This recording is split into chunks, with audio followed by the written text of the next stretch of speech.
जळगाव जिल्ह्यातील चोपडा येथे मार्च महिना सुरू होताच नगर परिषदेच्या वतीनं मालमत्ता कर आणि पाणीपट्टी वसुली मोहिमेला वेग आलाय.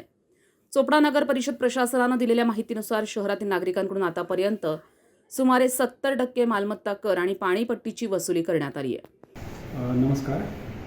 चोपडा नगर परिषदेमार्फत सध्या पाणीपट्टी व मालमत्ता कर वसुली मोहीम राबविण्यात येत आहे. मार्च महिना आहे. या चालू आर्थिक वर्षाचा हा शेवटचा महिना असल्यामुळे ही मोहीम अधिक तीव्र करण्यात आलेली आहे. या मोहिमेअंतर्गत आतापर्यंत 2000 धारकांना नोटिसा गेलेल्या आहेत. तसंच उर्वरित सर्व थकबाकीदारांना देखील नोटिसा देण्यात येत आहेत. त्यांच्याबाबत जनजागृती करण्यात येत आहे. जाहीर बॅनरवर नाव टाकणे, रिक्षामध्ये हे करणे, रिक्षाद्वारे नावे पुकारणे, दवंडी पिटणे अशासारखे उपक्रम देखील राबविण्यात येणार आहेत.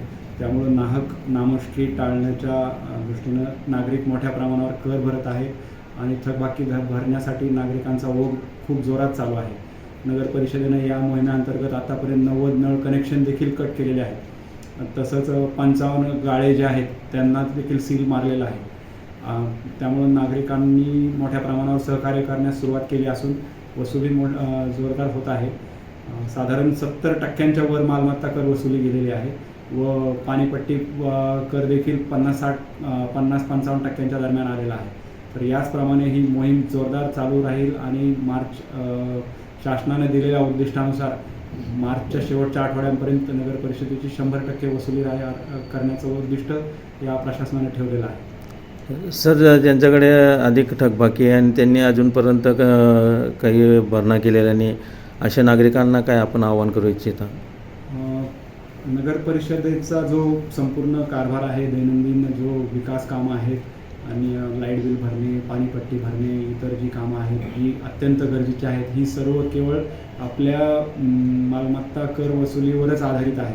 त्यामुळे नागरिकांना विनंती आहे, कळकळीचं आवाहन आहे की त्यांनी आपली थकबाकी कृपया त्वरित भरावी. कुठल्याही कटू कारवाईची वेळ प्रशासनावर येणार नाही याची कृपया दक्षता घ्यावी आणि हे करावं, प्रशासनाला सहकार्य करावं.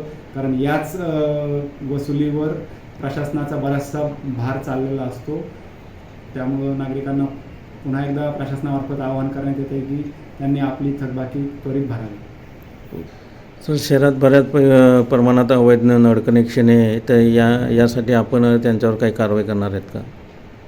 शहरात अवैध नळ कनेक्शन असल्याबाबतच्या तक्रारी प्राप्त होत आहेत.